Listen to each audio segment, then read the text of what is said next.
Перед началом фильма хотелось бы поблагодарить подписчиков на сервисе Boosty. Там подписчики могут посмотреть новые фильмы и видео раньше всех остальных, а также найти эксклюзивные расследования и дополнительные материалы по уже вышедшим расследованиям. Кстати, все дела, о которых будет упоминаться в этом фильме, доступны для просмотра на Boosty.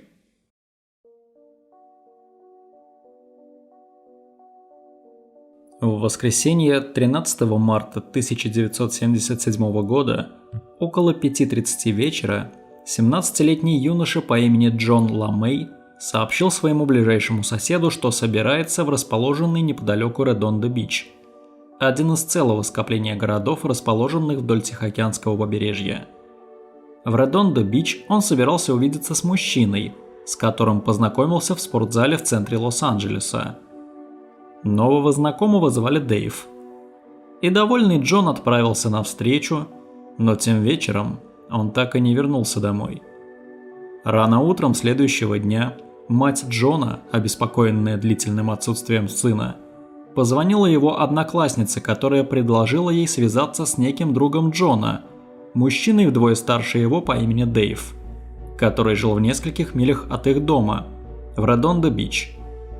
Позвонив и не добившись от этого Дэйва вразумительного ответа, женщина, находящаяся на грани нервного срыва, позвонила в полицию Эль-Сегундо, уверенная, что с ее сыном что-то случилось. Она заявила, что у ее сына не было привычки не появляться дома по несколько дней подряд. Особенно по будням, когда он должен был посещать школу. Полиция, однако, как и во всех подобных делах, сочла этот случай очередным побегом подростка и предложила немного подождать, чтобы парень самостоятельно вернулся домой, когда нагуляется. Через 5 дней, 18 марта, останки гомосексуалиста Джона Ламея были обнаружены возле шоссе к югу от Короны. Его расчленили на несколько частей, все части тела промыли, обескровили и аккуратно упаковали в 5 огромных мешков для мусора. Каждый мешок был тщательно запечатан нейлоновой лентой.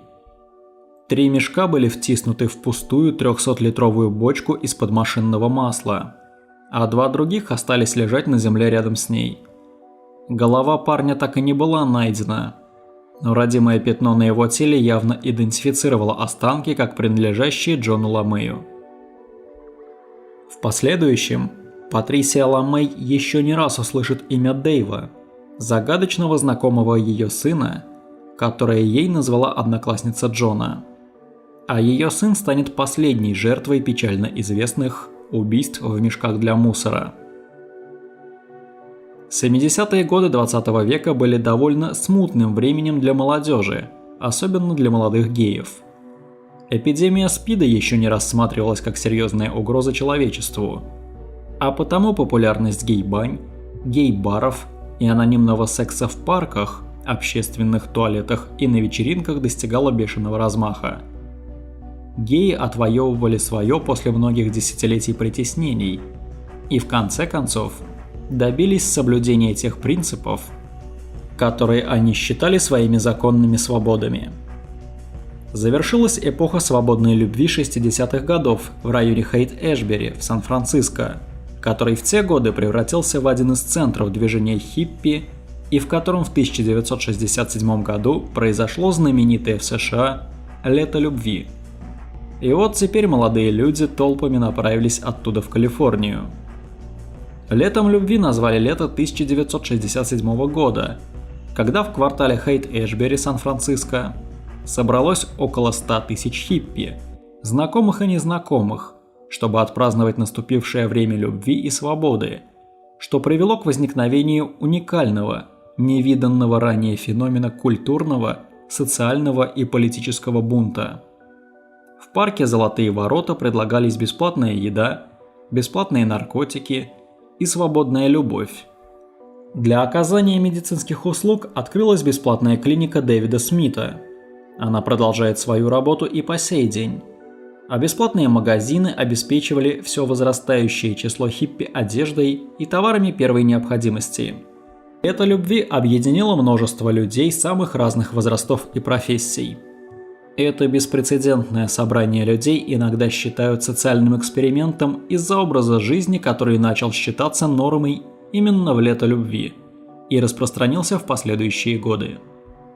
Он включает в себя жизнь в коммунах, равное и свободное распределение благ, нередко с участием незнакомых людей, употребление психоделических веществ и свободную, никем и ничем не ограниченную любовь. И вот эта эпоха завершилась. В спокойные 70-е подростков-геев потянуло в Калифорнию, словно в своеобразную Мекку.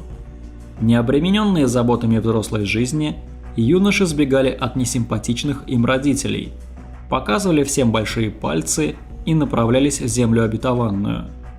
Некоторые из них не обязательно нашли то, что искали. Многие из этих юношей стали мальчиками-проститутами, чем пытались заработать на свое скудное существование.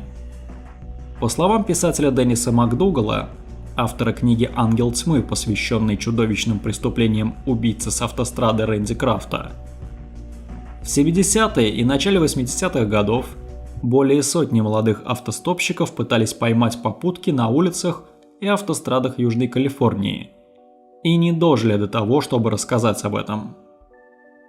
Все они были молоды, красивы, смело смотрели в будущее, но в конце концов оказались в состоянии глубокого отчаяния. По словам психолога из Беркли Майкла Эванса, гомосексуалисты – это группа людей, которые легко получить доступ анонимным способом. Сержант полиции Чикаго Ричард Сэндберг сказал это по-другому и гораздо более просто и доходчиво. Геи – это самая легкая добыча. Автостоп никогда не был безопасным способом перемещения, но в 1970-х годах поездка в машине с незнакомцем была пугающе обыденным явлением. Маньяки курсировали по съездам с автострад и пляжным шоссе. Извращенцы часто посещали бары, надеясь найти молодых парней в приподнятом состоянии. Иногда они искали денег, иногда быстрого секса без обязательств, иногда они хотели выместить свое разочарование и ярость на постороннем, ничего не подозревающем человеке. Хотя по статистике гомосексуалисты составляют лишь около 5% серийных убийц, именно эта категория маньяков наиболее склонна к чрезмерной жестокости в убийствах, чем их гетеросексуальные коллеги. Они проводят наиболее ужасающие пытки, наносят жертвам чудовищные увечья и наиболее часто прибегают к расчленениям. Вспомните, например, дела Уильяма Бонина, Рэнди Крафта или Денниса Нильсона и их методы пыток и последующие способы избавления от тел. Подробные разборы их личностей и преступлений уже выходили ранее на канале. Гомосексуалисты, кроме того, являются одними из самых плодовитых серийных убийц. Здесь можно вспомнить тех же Бонина, Крафта и Нильсона. Извращенная чудовищность их преступлений является своего рода гротескным зеркалом свободного сексуального образа жизни, которого придерживались многие геи в эпоху, предшествующую началу массового распространения СПИДа в 1970-х годах. Вопрос, почему серийные убийцы-гомосексуалисты, как категория преступников, проявляют особые садистские наклонности, представляет обширную тему для рассуждения, говорит автор Гарольд Шехтер в своей книге «Досье на серийных убийц». Одним из ответов на этот вопрос, несомненно, является преобладающая в американском обществе гомофобия, из-за которой многие гомосексуалисты растут с глубоко укоренившимся чувством вины и ненависти к себе. Внутри себя они являются еще большими гомофобами. Когда эти чувства сочетаются с психопатологией серийного убийцы, результат получается особенно ужасающим. По оценкам ФБР, в США на свободе все еще находятся от 10 до 50 серийных убийц. По мере просмотра этого выпуска вы обратите внимание, что в те годы регион Калифорния вообще был местом притяжения маньяков, каждый из которых так или иначе вошел в криминальную историю США и всего мира. Даже неопределенное тогда прозвище «убийцы с автострады» делили, как потом окажется, сразу 3 маньяка. Именно этот факт побудил двух заинтересованных этой тематикой людей создать в Лос-Анджелесе уникальный музей, который носит название «Музей смерти». Музей ставил своей целью сделать людей счастливыми уже благодаря тому, что они живы. Музей располагается в здании первого городского морга. Все начиналось как хобби. Основатели писали письма в тюрьмы серийным убийцам с просьбой прислать созданные ими произведения искусства, а затем раз в год демонстрировали полученные материалы на специализированной выставке. В 1995 году, после нескольких лет выставок, коллекция и многие другие материалы были превращены в музей. Некоторые из представленных экспонатов действительно заслуживают внимания и представляют собой художественную ценность. Многие в комментариях часто пишут, что смотрят видео на канале и параллельно занимаются домашними делами и работой. А некоторые зрители под такие видео занимаются творчеством. Поэтому, если вы хотите превратить свое хобби в источник заработка и, может, даже открыть собственный музей, попробовать себя в сфере искусства, полюбить новую профессию или получить увлечение, сейчас самое время. На курсе «Как стать искусствоведом» от образовательной платформы «Синхронизация» за 10 месяцев вы научитесь смотреть, понимать и анализировать искусство на профессиональном уровне. В первую очередь, благодаря курсу вы сможете глубоко и фундаментально разобраться в искусстве. Ну а если вы думали о том, чтобы найти профессию в сфере искусства, то этот курс может стать первым шагом на этом пути. Здесь вы познакомитесь с единомышленниками, получите новые навыки в свободное время и зададите лекторам все интересующие вас вопросы. Программа курса более чем насыщенная. 51 лекция, семинары, домашние задания, тесты, памятки, большая библиотека с профильной литературой, статьями и фильмами. А еще финальный проект – собственная виртуальная выставка. Погрузиться в тему искусства настолько глубоко может быть страшно, но синхронизация помогает настроиться на учебу и поставить себе достижимые цели. Лекторы курса – это искусствоведы с профильным образованием и большим опытом. Наталья Вострикова, Ольга Чуворкина, Мария Мороз, Юлия Воротынцева, Максим Юдов и другие эксперты. Как стать искусствоведом заложит глубинные, фундаментальные знания по истории искусства и поможет сформировать целостную картину художественного мира. Курс познакомит с главными именами и произведениями, научит ориентироваться в стилях и направлениях искусства, научит проводить технический и иконографический анализ произведений искусства, описывать и оценивать их на профессиональном уровне. Погрузит в профессию. Вы узнаете, как устроен арт-рынок и поймете, как и где применить полученные знания на практике. Курс масштабный, поэтому возникает много вопросов на моменте покупки, на которые сразу же важно ответить. Если курс не понравится, то его можно вернуть в течение 3 недель с момента старта потока. Пусть нагрузка вас не пугает. Курс можно проходить в удобном для себя темпе без дедлайнов и экзаменов.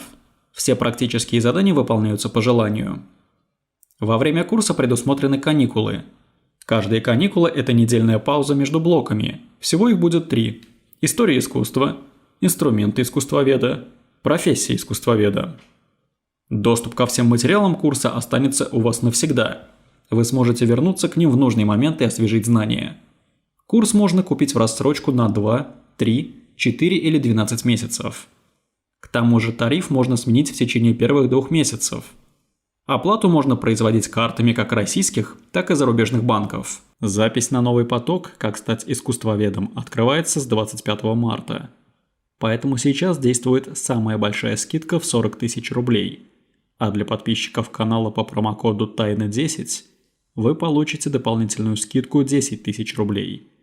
И чтобы скрасить ожидания, синхронизация дарит подписку на 6 месяцев на все остальные курсы. Так освоить новую профессию можно на 50 000 рублей дешевле.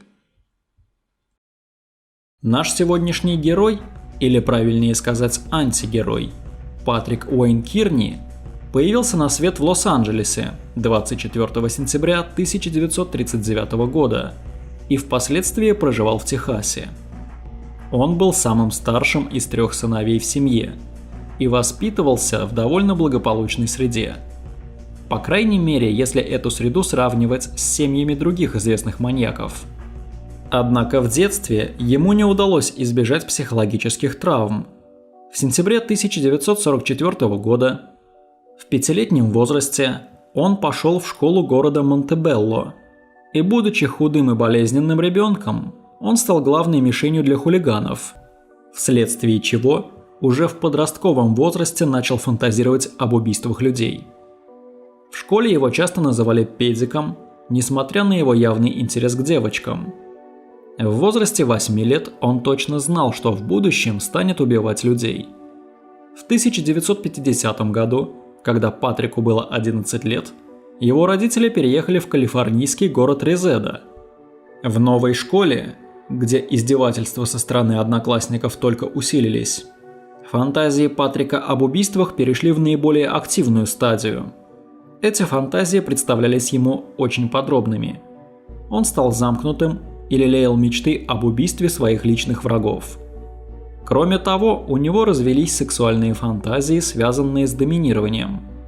Ко всему прочему, он начал заниматься зоофилией, когда ему исполнилось 13 лет. Возможно, развитию этой наклонности поспособствовал его отец Джордж, ведь именно он показал старшему сыну, как следует забивать свиней. Нужно стрелять им в голову за левое ухо. Мальчик запомнит этот способ на всю жизнь и впоследствии еще не раз им воспользуется. Патрику очень понравилось отнимать жизнь у животных. Он испытывал наслаждение, когда находился среди крови и кишок. Зимой 1954 года 14-летний Патрик поступил в старшую школу, в которой также подвергался издевательствам со стороны одноклассников. Затем семья переехала в Уилкокс, Аризона, и в этом же году он вынужден был еще раз сменить школу после того, как семья снова переехала, на этот раз в Редондо-Бич, Калифорния. В каждой школе Патрик снова и снова подвергался нападкам со стороны сверстников.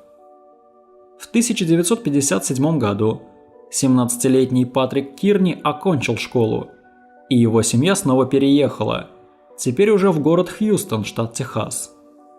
Здесь Патрик недолго прожил вместе с родителями, и в этом же году решил вернуться в Калифорнию, где поступил в колледж Эль Камино. Уже в следующем году, достигнув совершеннолетия, Кирни вступил в ряды ВВС США и был отправлен в Техас для прохождения базовой военной подготовки. На следующий год все там же, в Техасе, он познакомился с человеком по имени Дэвид Хилл, который был на 3 года моложе Кирни. Для обоих это была любовь с первого взгляда. И немного погодя они начали встречаться. В 1961 году Кирни демобилизовали из армии, и вместе с Дэвидом Хиллом он переехал в Лонг-Бич, Калифорния. Дэвид Хилл родился и вырос в техасском городе Лаббок. Это был огромный парень ростом почти 190 сантиметров.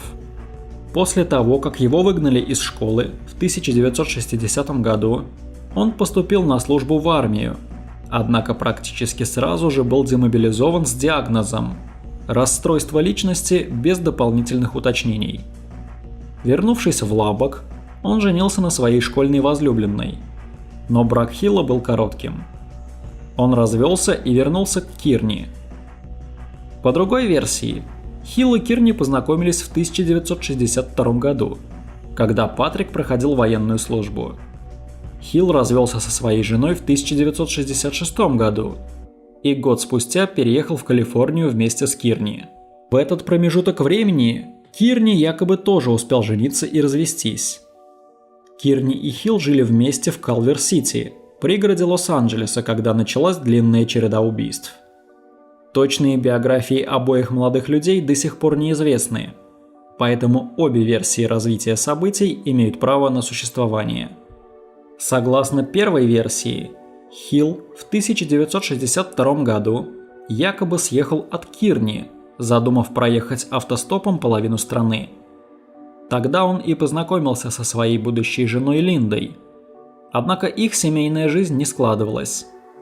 А Патрик тем временем посещал лекции по истории в Калифорнийском государственном университете в Лонг-Бич.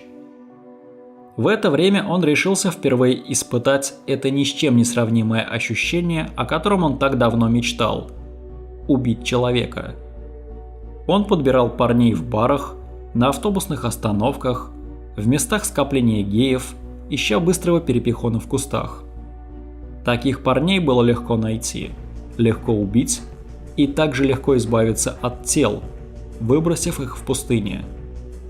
Именно благодаря своему опыту первых лет, проведенных в Калифорнии, Кирни развил свое мастерство гей-пикапера. Патрик, как правило, искал себе партнеров в Сан-Диего и Тихуане, Мексика, где он использовал свое свободное владение испанским языком и проявлял большой интерес к латиноамериканской культуре, которую брал за основу для общения с потенциальными половыми партнерами. Сам Кирни утверждал, что убил свою первую жертву весной 1962 года, когда ему было 22 года. Имя этой жертвы так и осталось неизвестно. В тот день он предложил 19-летнему парню покататься с ним на мотоцикле, а когда тот ответил согласием, Кирни отвез его в безлюдное место, выстрелил ему в голову, изнасиловал и затем изувечил его труп. Второй жертвой, убитой в том же 1962 году, стал 16-летний двоюродный брат первой жертвы.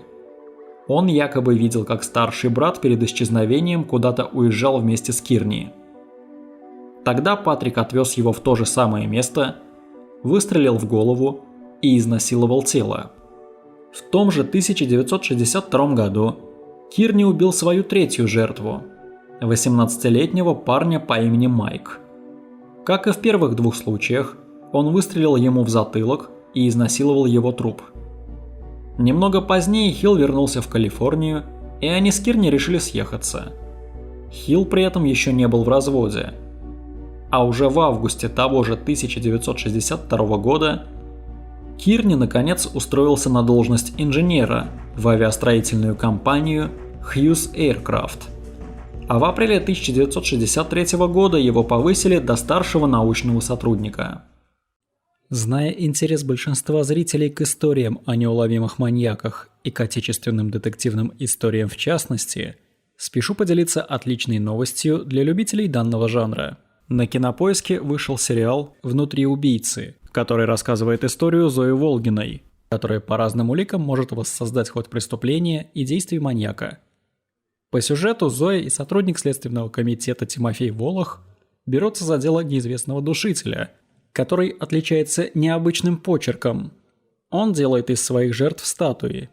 Для Зои это точно будет особенное и непростое дело, так как много лет назад ей пришлось столкнуться с похожим модус операнди. По названию несложно догадаться, что «Внутри убийцы» – это адаптация прогремевшего на весь мир одноименного детективного бестселлера Майка Омера. Эта книга стала одной из самых продаваемых по статистике Forbes Life и принесла автору бешеную популярность. Кстати, сериал был создан при его поддержке. Не зря сериал стал одним из самых ожидаемых в этом сезоне. «Внутри убийцы» точно придется по вкусу как поклонникам книг Майка Омера, так и любителям хороших детективов и триллеров. Одним словом, сериал «Внутри убийцы» явно достоин вашего внимания. Так же, как и промокод TrueCrime, по которому вы получите 45 дней подписки Яндекс.Плюс бесплатно. Поэтому после просмотра данного видео переходите по ссылке в описании и приступайте к просмотру сериала. Он уже доступен на Кинопоиске. Обещаю, будет интересно. В 1964 году Кирни и Хилл переехали в Калвер-Сити, Калифорния. И только через 2 года, в 1966, Дэвид Хилл решил развестись с Линдой. В июне 1967 года Патрик предложил Дэвиду съездить на отдых в Мексику, где Кирни встретил своего старого знакомого по имени Джордж. По словам Кирни, он заманил жертву в свою машину в Сан-Диего и затем повез к себе домой. Как только Джордж переступил порог дома, Кирни выстрелил ему в голову. Затем он оттащил тело в ванную, где изнасиловал его, после чего содрал с него кожу и расчленил в ванне ножом фирмы Exacto. Затем Кирни извлек пулю из головы жертвы, чтобы замести следы. После этого он похоронил расчлененное тело за своим гаражом. После совершения этого убийства Кирни не убивал больше года, в первую очередь из-за опасений, что правоохранительные органы расследуют исчезновение Джорджа и выйдут на Патрика. Спустя многие годы личность этой жертвы так и не была установлена, кроме ее имени.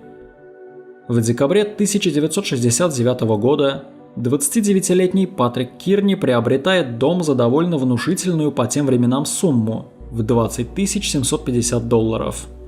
Дом находится в Редондо-Бич, где впоследствии и произойдет основная масса его убийств. Хотя на момент знакомства между Патриком Кирни и Дэвидом Хиллом возникла бурная страсть и случилась любовь с первого взгляда, их 10-летняя совместная жизнь успела принести как взлеты, так и падения. Пара часто стала ссориться. Из-за этого Хилл начал пропадать на несколько дней из дома и проводить это время со своими друзьями.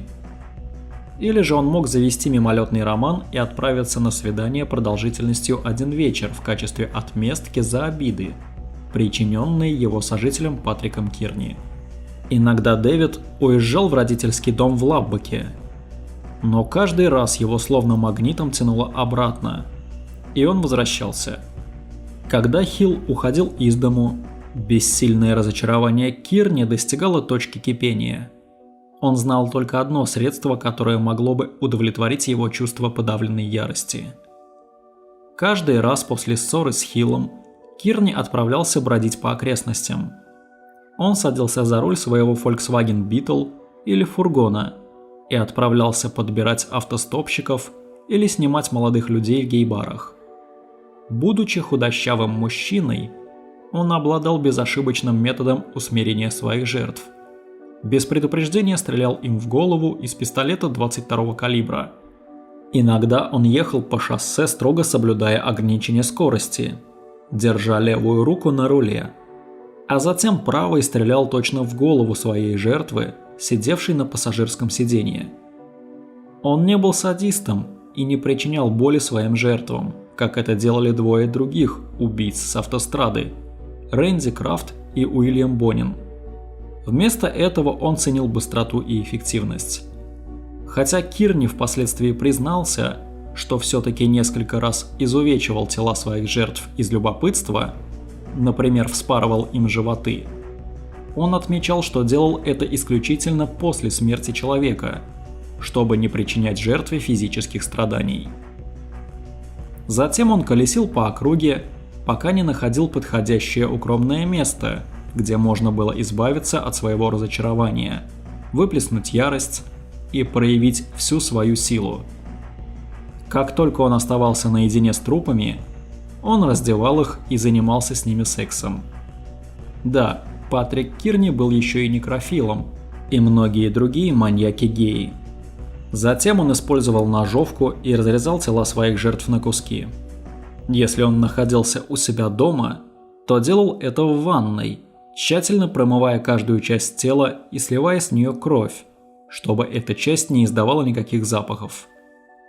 Он не оставлял отпечатков пальцев и следов засохшей крови. Все эти способы эффективного избавления от тел он узнал, внимательно прочитав о печально известных преступлениях Дина Корла, который убил 17 юношей в Хьюстоне, а впоследствии заворачивал их тела в мешки для мусора и закапывал. Кирни изучал отвратительные преступления Корла и собирал вырезки из газет до тех пор, пока новости о его пытках и убийствах не привели к жестокому завершению этой истории, когда один из сообщников убил Корла из его же пистолета. Кстати, преступления Дина Корла также были подробно разобраны на канале.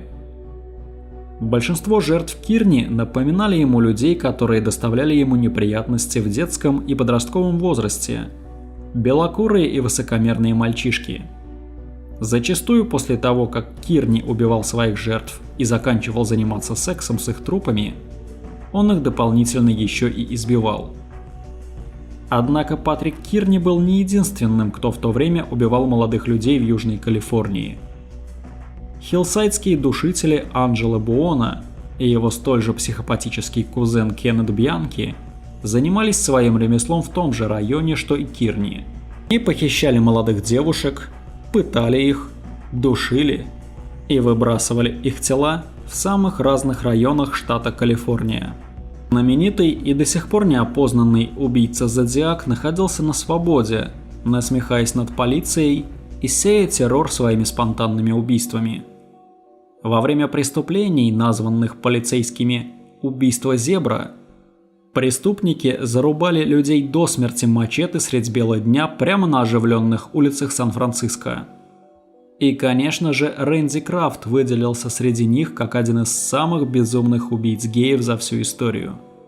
К тому же он запомнился еще и своими непостижимыми садистскими методами пыток. Уильям Бонин со своим приятелем Верноном Батсом также совершали отвратительные убийства молодых геев и выбрасывали их останки вдоль автострад. Неудивительно, что полиция находилась в замешательстве. Они не знали, сколько всего у них серийных убийц, и сколько из них были подражателями серийных убийц. Но когда число жертв возросло, они заметили некоторые ощутимые различия в методах действий.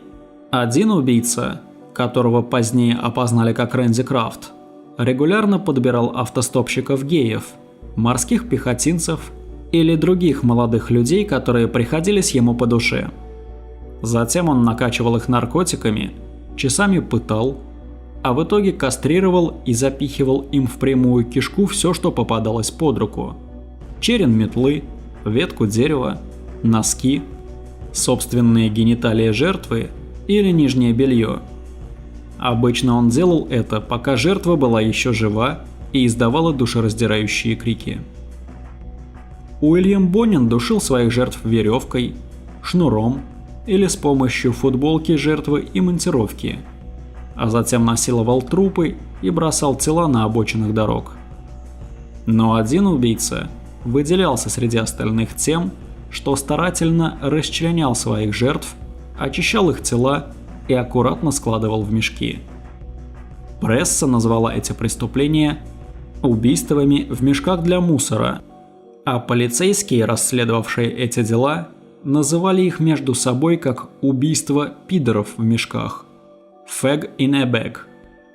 В июне 1971 года Дэвид Хилл снова ушел от Кирни, оставив тому лишь записку.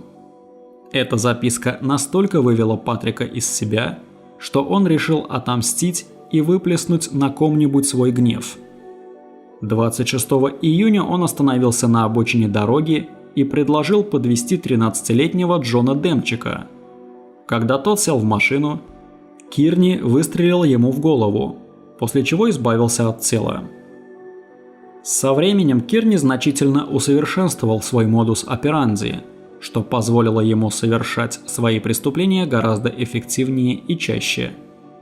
По оценкам экспертов, начиная с 1974 года Кирни совершал убийства почти ежемесячно. Подбирая своих жертв на автострадах или в гей-барах на своем Volkswagen или грузовике, Кирни обычно стрелял ничего не подозревающим юношам в голову из пистолета Derringer 22 калибра, который он держал в правой руке, одновременно управляя автомобилем левой рукой. Перед совершением выстрела он не забывал следить за скоростью машины, чтобы не выказывать необычного поведения потенциальным свидетелям. После убийства своих жертв Кирни оставлял тела на пассажирском сиденье строго в вертикальном положении и уезжал в укромное место, чтобы изнасиловать их. После совокупления с трупами своих жертв Кирни обычно калечил и расчленял останки ножовкой, а затем выбрасывал их в различных местах, таких как каньоны, свалки и обочины автострад, предварительно упаковав останки в большие мешки для мусора. В некоторых случаях Кирни выбрасывал тела в пустыне, где их могли съесть животные, питающиеся падалью.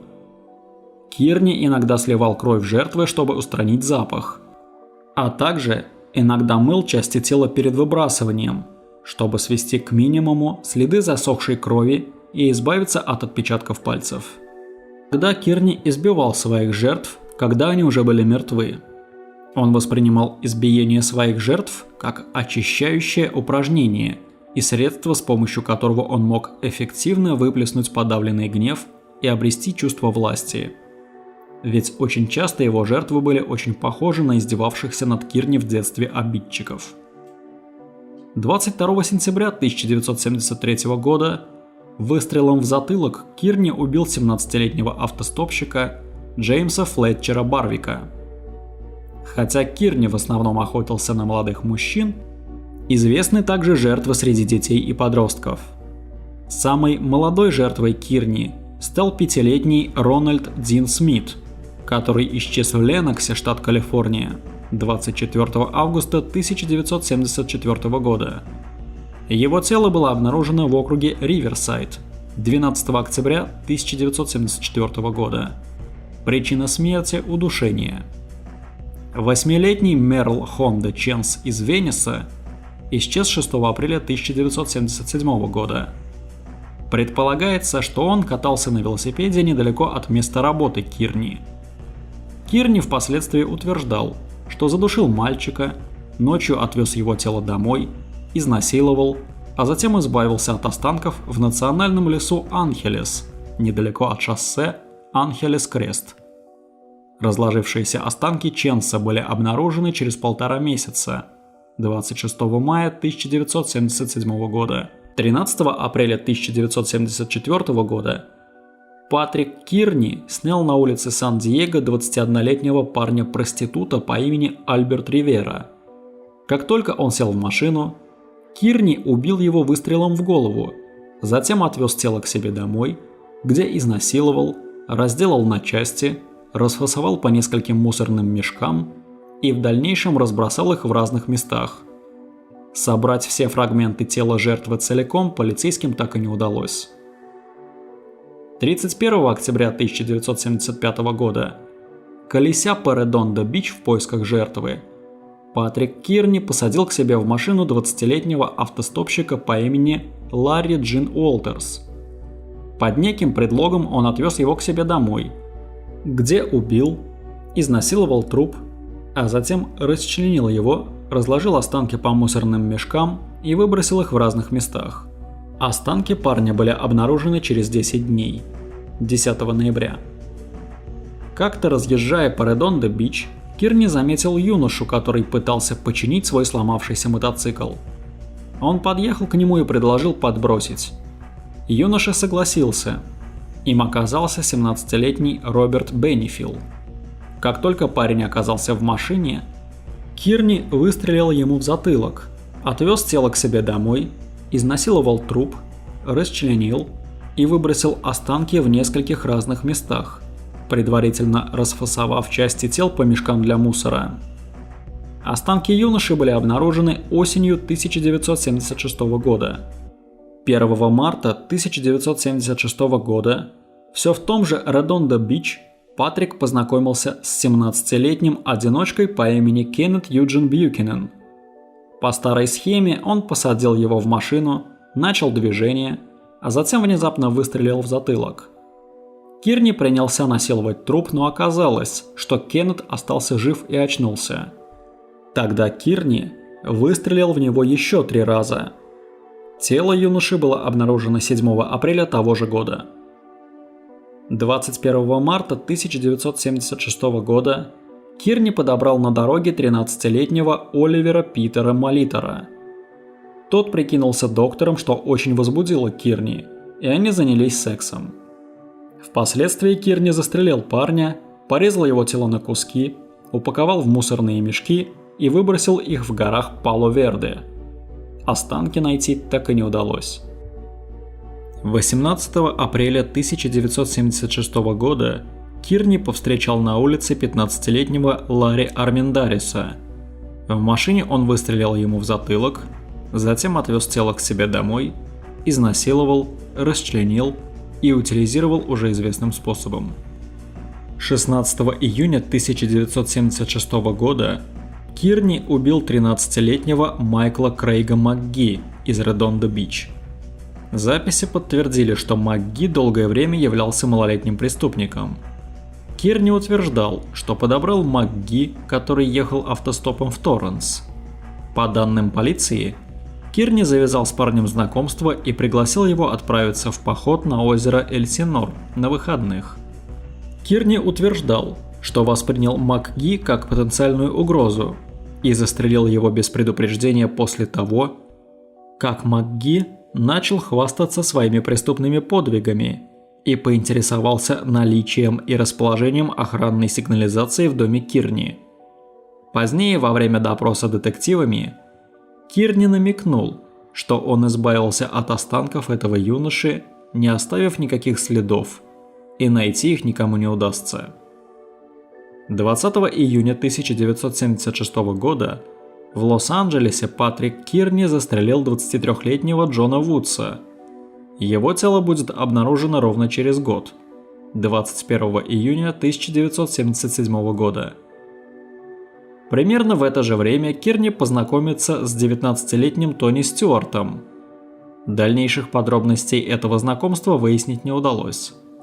Однако известно, что данный юноша стал единственным выжившим в деле об убийствах в мешках для мусора. Летом 1976 года в Редондо-Бич Кирни познакомился и предложил подвезти 17-летнего Ларри Эспи.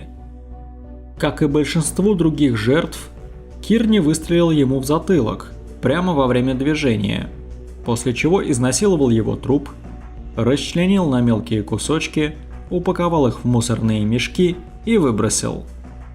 Останки бедняги будут обнаружены 23 августа 1976 года. Интересно, что на протяжении всей серии убийств странные наклонности Кирни оставались практически незамеченными. Однако владелец продуктового магазина по имени Джерри Стивенс заметил, что Кирни часто бывал в его магазине, рассматривал мясницкие ножи и интересовался качеством их стали, после чего покупал их. Стивенс описал Кирни как до жути пугающего одиночку. При этом начальник Патрика Кирни в Hughes Aircraft называл своего подчиненного образцовым работником. В августе 1976 года Кирни подобрал на обочине дороги 20-летнего автостопщика Уилфреда Лоуренса Фаерти, после чего выстрелил ему в затылок. Тело молодого человека было обнаружено 28 числа того же месяца. В августе того же 1976 года в Сан-Диего Кирни познакомился с 16-летним Рэндаллом Лоуренсом Муром. Как только парень оказался в машине Кирни, тот выстрелил ему в голову. Тело Мура обнаружили 10 октября того же года. 15 сентября 1976 года Кирни завел знакомство с 19-летним молодым человеком по имени Тимоти Брайан Ингем. Патрик отвез его к себе домой. Пока Ингем спал, Кирни выстрелил ему в затылок, выбросил тело во враг, а личные вещи парня подарил своему другу из Мексики. Тело Ингема обнаружат через 10 дней, 24 сентября. 5 октября 1976 года Кирни выстрелом в голову убил 20-летнего автостопщика Марка Эндрю Орача, чье тело будет обнаружено на следующий день. Подобным образом он расправился и с 27-летним Дэвидом Алленом, чье тело будет обнаружено на обочине дороги 9 октября 1976 года. Других известных жертв убийств в мешках для мусора в этом плодовитом для маньяка 1976 году обнаружено не будет. Первой жертвой 1977 года станет 28-летний жиголо по имени Николас Эрнандес Хименес. Кирни снимет его в Лос-Анджелесе, а впоследствии застрелит, скорее всего изнасилует труп, расчленит, упакует останки в мусорные мешки и выбросит их в разных частях округа Лос-Анджелес. Его останки найдут 23 января 1977 года.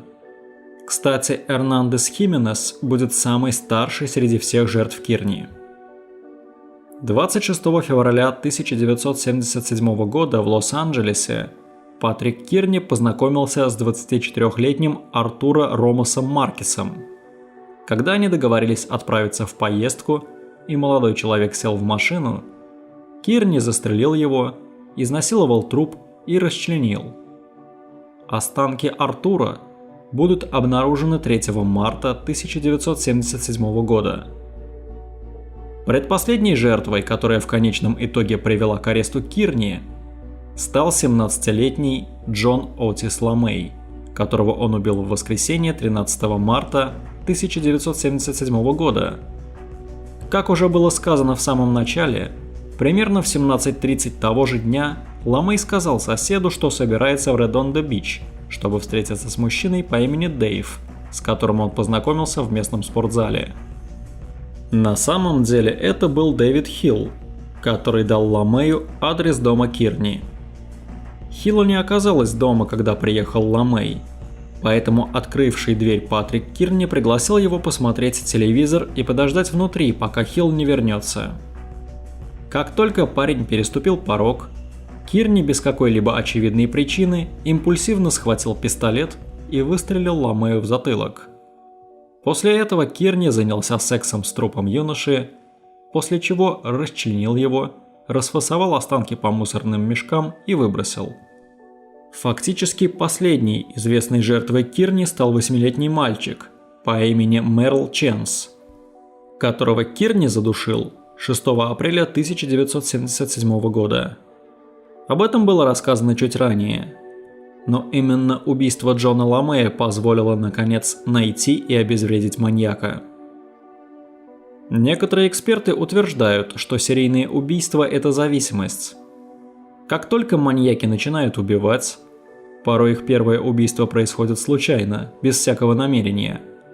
Они настолько проникаются этой идеей, что их начинают преследовать извращенные сексуальные фантазии, которые в свою очередь вызывают отчаянный поиск жертв. Это приводит к жестоким убийствам, за которыми и следуют убийственные сексуальные фантазии. За этим всплеском следует период остывания и возвращения к нормальному распорядку дня, со всеми его невыносимыми стрессами, разочарованиями и обидами, которые возвращают маньяка к вновь возникающей потребности снова начать фантазировать об убийстве.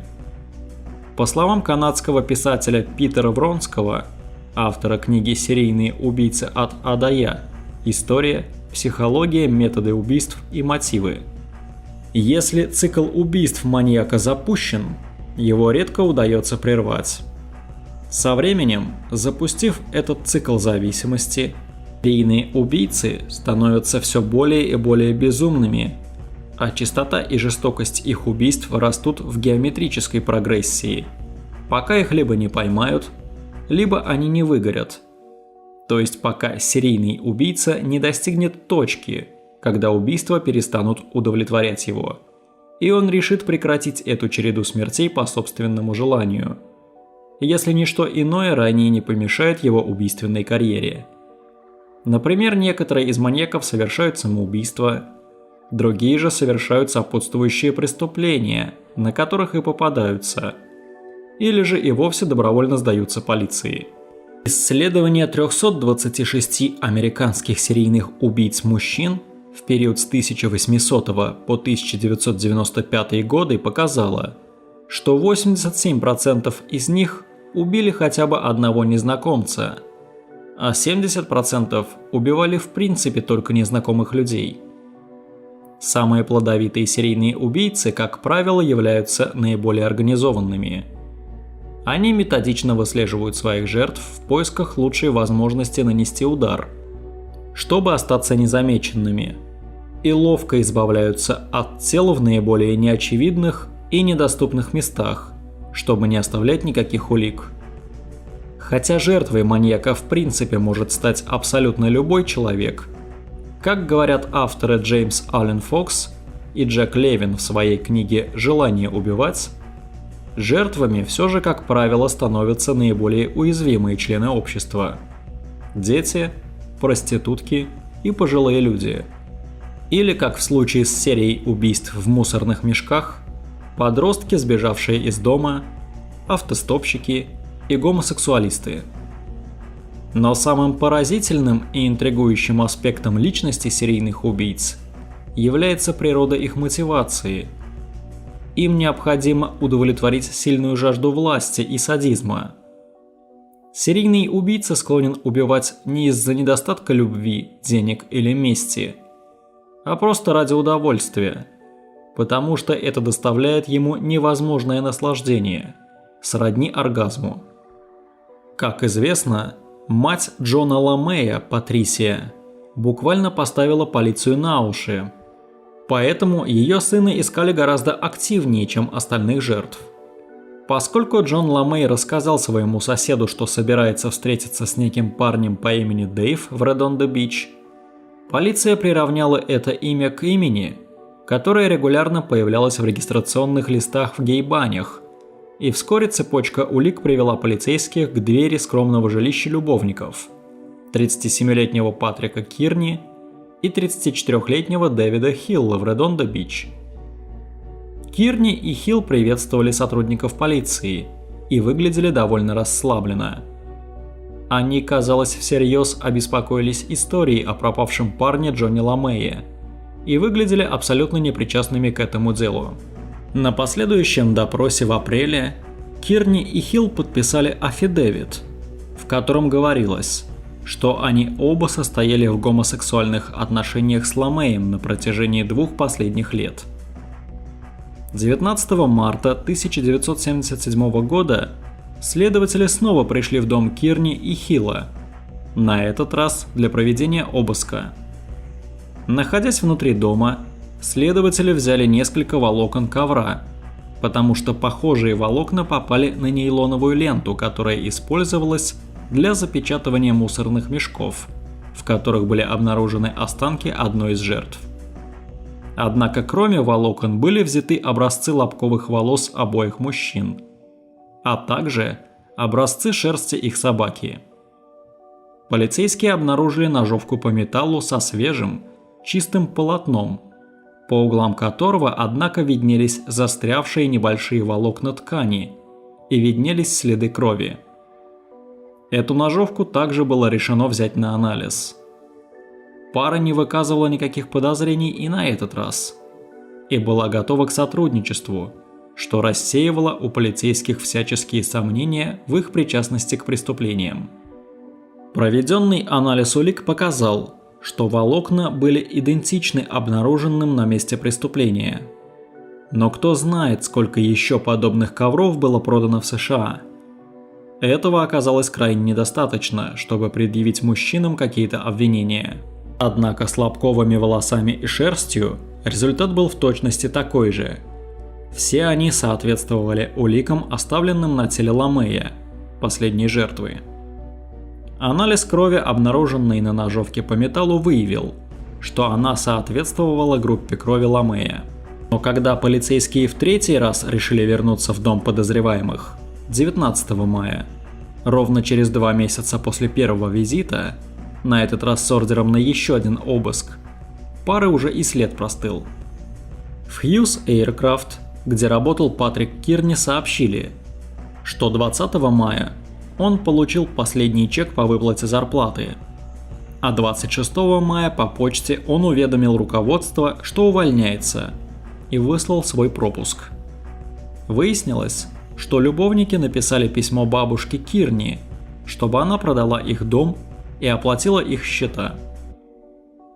Порой преступнику может быть трудно не соблазниться на хорошую пиар-компанию. В частности, семьи жертв используют связи с общественностью как инструмент для получения информации от публики и оказания давления на следственные органы.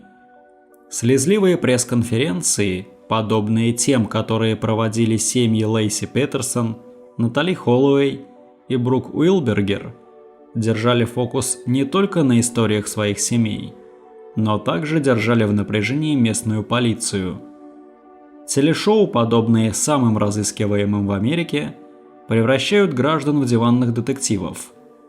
Объявления с информацией о вознаграждении, подобные тем, что развешивают семьи, имеют тенденцию привлекать внимание зрителей, результатом чего является большая информированность населения и, как следствие, это сокращает количество мест, где может укрыться убийца. Так, например, рабочая группа по расследованию преступлений хиллсайдских душителей была задумана как средство связи с общественностью. Полицейское управление Лос-Анджелеса, приняв серьезные меры, чтобы успокоить общественность, создало специальную рабочую группу, в которую вошли следователи из полицейского управления Глендейла и офиса шерифа Лос-Анджелеса. Не то чтобы у них всегда появлялась новая информация по делу, но штука была в том, что вся оживленная суета и пресс-конференции хорошо смотрелись по телевидению. Подобное же давление оказывалось и на Кирни с Хиллом. Их фотографии были размещены буквально на каждом углу. 3 июня 1977 года, когда наступила самая жара, Кирни и Хилл сбежали в Эль-Пасо, штат Техас, но знали, что жизнь в бегах не является для них верным решением. Были выданы ордера на арест Патрика Кирни и Дэвида Хилла. В их доме снова был проведен обыск. Полицейские обнаружили остатки крови по всей ванной. Их не было видно невооруженным глазом, поскольку ванну хорошо помыли. Однако криминалисты обнаружили эти следы без особого труда. Они также обнаружили уже знакомую нейлоновую ленту. А обыск в кабинете Кирни в компании Hughes Aircraft наконец пролил свет на то, откуда брались те самые мешки для мусора, которые использовались более чем в 20 убийствах молодых людей. Полицейские знали, кого именно и где именно им следует искать. По настоянию своих родственников пара вернулась в Калифорнию, и в 13 часов 30 минут 1 июля 1977 года Патрик Кирни и Дэвид Хилл добровольно явились в офис шерифа округа Риверсайд, указали на плакат «Разыскиваются», на котором были напечатаны их фотографии, и сказали «Это мы». Шериф объявил, что они имеют право хранить молчание, но они очень помогут следствию, если решат добровольно сознаться во всех преступлениях. Им были предъявлены обвинения в 2 убийствах. Залог был установлен в размере $500 тысяч за каждого. Когда обоих мужчин доставляли в суд, их руки были скованы наручниками, а под одеждой каждого был надет бронежилет, чтобы их ненароком не убил кто-нибудь из толпы зевак. 14 июля Кирни признался в убийствах Альберта Риверы, Артура Маркеса и Джона Ламея. А на следующий день он сознался в убийстве еще 25 человек. Кирни решил полноценно сотрудничать с полицией. Он сказал, что убийства взволновали его и дали ощущение доминирования. Идея причинить кому-то вред и убить звучала сексуально возбуждающе. Когда офицеры допрашивали его о том, не подбирал ли он морских пехотинцев и не накачивал ли он своих жертв таблетками и выпивкой, он смотрел на них пустым, непонимающим взглядом. Полицейские настаивали, желая знать, вставлял ли он когда-нибудь что-нибудь, кроме своего пениса, в прямую кишку своих жертв. По словам Кирни, он использовал полотенце, чтобы брызги крови и частицы тела не разлетались по всей ванной, а затем расчленял их. Полиция настаивала на своем, надеясь раскрыть еще больше убийств, произошедших вдоль автострад Калифорнии. А что насчет пыток? Втыкал ли он что-нибудь в анус просто ради удовольствия?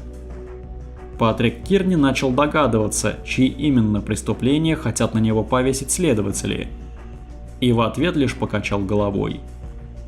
«Я не сователь веток в анус», — сказал он. Он понимал стремление детективов раскрыть как можно больше зверских убийств.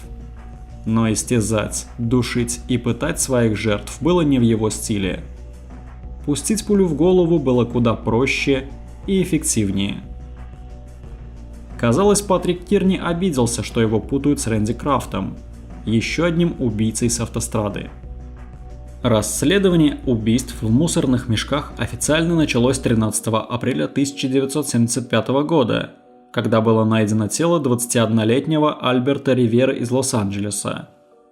Тело обнаружили возле шоссе 74, к востоку от Сан-Хуана-Капистрано, в прочном мешке для мусора. Но по словам Кирни, в череде писем с признаниями и разговоров с полицией, убийства начались гораздо раньше, в середине 60-х годов в Тихуане и Сан-Диего. Он привел полицейских к месту, где похоронил одну из своих первых жертв, которую знали только как Джордж. Тело было похоронено за жилищем Хилла и Кирни в Калвер-Сити. Жертва была убита примерно в период Рождества 1968 года. Полиция копала там, где указал Кирни, и обнаружила скелет с одним единственным пулевым отверстием в черепе. После убийства Джорджа параноик Кирни залег на дно более чем на год. За это время ни один полицейский так и не вызвал его на допрос, и он понял, что ему действительно удалось избежать наказания за убийство. Соседка Кирни впоследствии рассказывала, что время от времени она слышала, по ее мнению, выстрелы, но понятия не имела, что они раздавались из жилища Кирни и Хилла. После ареста Кирни написал признательные письма в полицию, подробно описав свои преступления, имена жертв и места, где можно было найти их тела. 18-е убийство было зарегистрировано в тот же день, когда была найдена 13-я жертва душителей с холмов, двоюродных братьев Кеннета Бьянки и Анджело Буона. Однако вернемся к Джону Ламею, с которого начался рассказ этой истории. Хилла не было дома, когда его юный любовник пришел к нему в дом, поэтому Кирни пригласил гостя зайти посмотреть телевизор. Без всякой причины Кирни выстрелил Ламею в затылок, а позднее выбросил его останки в пустыне. Ему нравилось использовать для этих целей бескрайнюю пустыню. Животные и насекомые этих мест быстро и эффективно уничтожали улики. «В пустыне вещи исчезают очень быстро», — сказал он следователям. «Вы можете посадить маленькое животное на муравейник, и оно исчезнет прямо у вас на глазах». По словам автора Денниса МакДугала, однажды во время одной из поездок в пустыню, чтобы избавиться от тела, у Кирни спустило колесо. Когда он обнаружил, что запаска тоже спущена, ему пришлось вызвать эвакуатор, чтобы доставить машину на станцию технического обслуживания. Кирни стоял рядом, обливаясь потом, пока механик менял колесо, ни разу не задав вопрос о мешках на заднем сиденье, в которых находились руки, ноги, грудная клетка и немного кишок последней жертвы Кирни. В другой раз он запер ключи в машине, осматривая возможные свалки для утилизации тела. Ему потребовалось несколько часов, чтобы взломать замок с помощью вешалки, все время нервно оглядываясь через плечо, и снова на заднем сиденье лежали свеженаполненные мешки для мусора. Однако как только ему удавалось выбросить мешки, он сразу чувствовал огромное облегчение, удовлетворение и преисполнялся силой. Выслушав трехчасовое объяснение любовника Кирни, Дэвида Хилла, большое жюри округа Риверсайд отказалось предъявить ему обвинение. Общественный защитник Малкольм Макмиллан вытащил его из тюрьмы под покровом секретности, чтобы защитить от репортеров и фотографов. Хилл бежал из Калифорнии и вернулся в Лабок. Окружной прокурор Риверсайда Байрон Мортон заявил, что доказательства против мистера Хилла были слабыми, добавив, что большая часть информации, обнаруженной следователями Риверсайда, имела тенденцию оправдать Хилла. Макмиллан сказал, что он не удивлен, что большое жюри отказалось предъявить Хиллу обвинение, добавив, что, по его мнению, не было достаточных доказательств, чтобы заставить его предстать перед Верховным судом. Кирни сказал, что Хилл не был причастен к убийствам и ничего не знал о них. Он сообщил следователям, что совершил все убийства в одиночку, пока Хилла не было дома. Получается, Кирни взял на себя всю вину, освободив от ответственности невиновного человека. Или же он пытался защитить своего возлюбленного.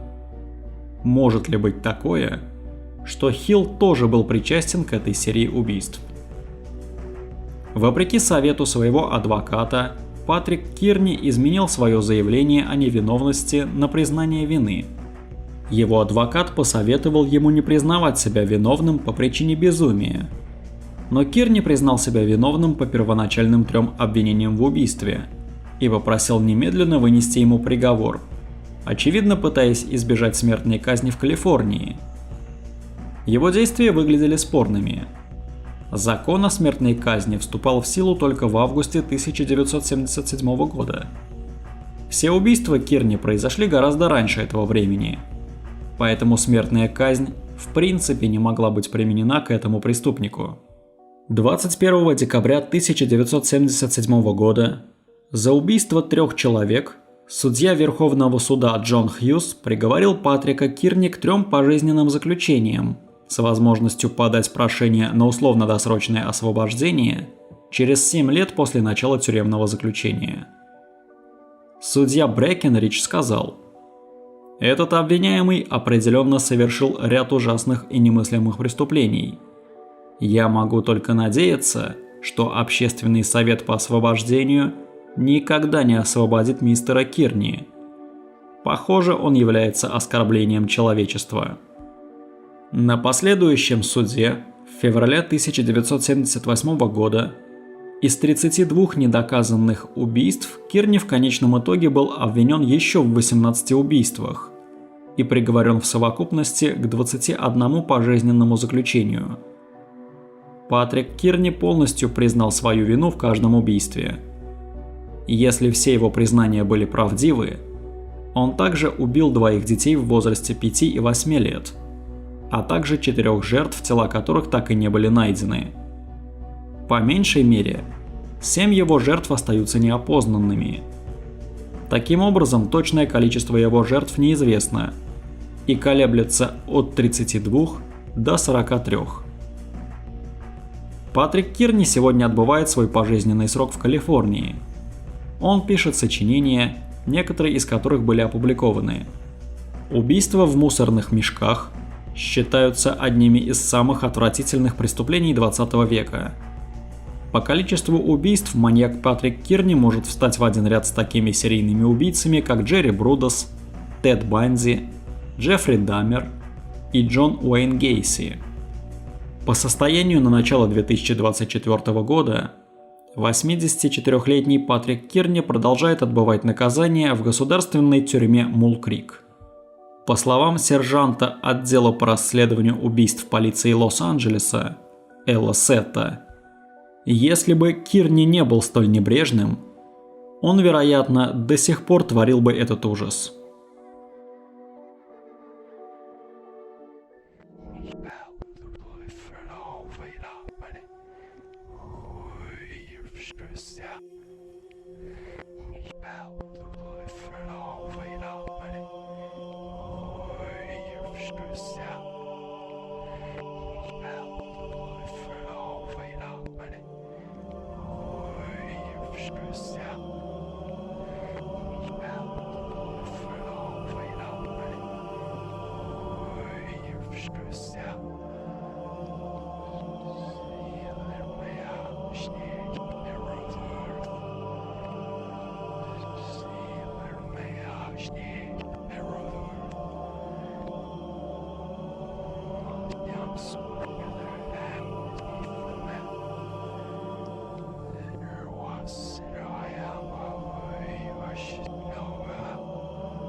Chicago. Was the snow?